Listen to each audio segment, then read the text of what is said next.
Hi, I'm Richard Vague with Tycos. Today we're going to be talking about the tariffs that built America.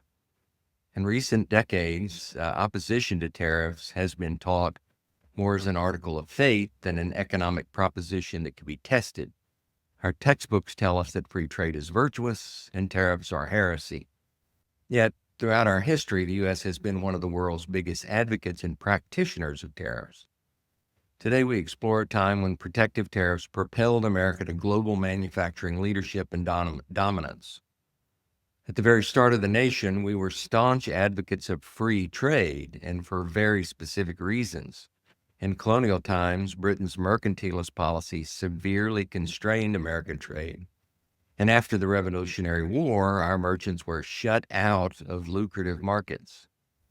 As a result, they embraced free trade. Robert Morris, a leading merchant and the nation's top financier during the war, famously wrote that trade should be, quote, as free as the air, end quote. Of course they took this position. They were shut out, and they wanted in.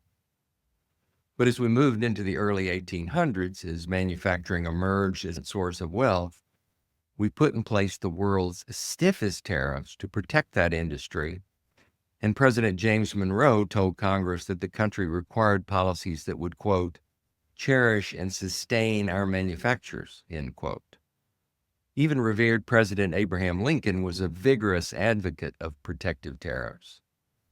Tariff management was long one of the most important activities at the highest levels of U.S. government, with President William McKinley reportedly carrying around notebooks with details on hundreds of different tariffs.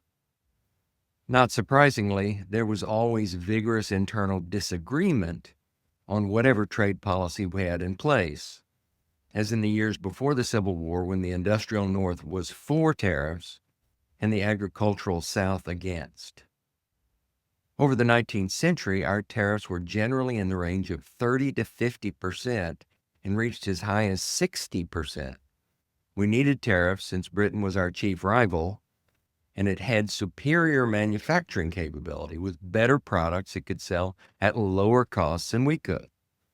We fought back by stealing manufacturing IP and using starkly protective tariffs to give our manufacturers a chance.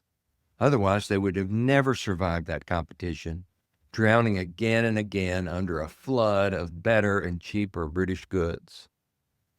These tariffs worked so well that we rapidly became the world's dominant manufacturer and surpassed Britain in economic size in the early 1860s, and then surpassed China around 1890 to become the largest economy in the world. China just had such a much larger population than the rest of the world that it was, at that time, the largest economy. By the time World War I started in 1914, we were as large as Britain, France, and Germany combined, all while having the world's highest tariffs. Even with these high tariffs, our inflation was near zero, in fact, often negative through most of this period. So when and why did we start to lower tariffs? The answer is we lowered tariffs in the 1910s after we had become the world's most efficient and dominant producer. In other words, at the time when we were so superior that free trade worked to our advantage. There was a major interruption with the Great Depression, and many have since blamed the famed Smoot-Hawley tariffs for causing that depression, but that's mythology. To start with, exports were only 6% of GDP at that time as compared to 11% today. Trade simply wasn't a big enough factor to be blamed for anything, especially not a massive depression. Let's briefly recall the facts. U.S. GDP in 1929 was $105 billion. It nearly collapsed in half to $57 billion by 1933. That's inconceivable today. In our calamitous 2008 crisis, GDP declined by only 2%.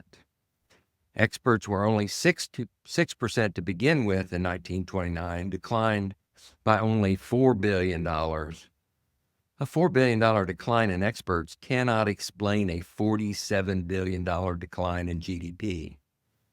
Perhaps you already know this, but it was a $25 billion decline in private sector debt, caused by the runs on banks and all the bankers calling for immediate repayment of loans, that was the culprit that brought the $47 billion decline in GDP.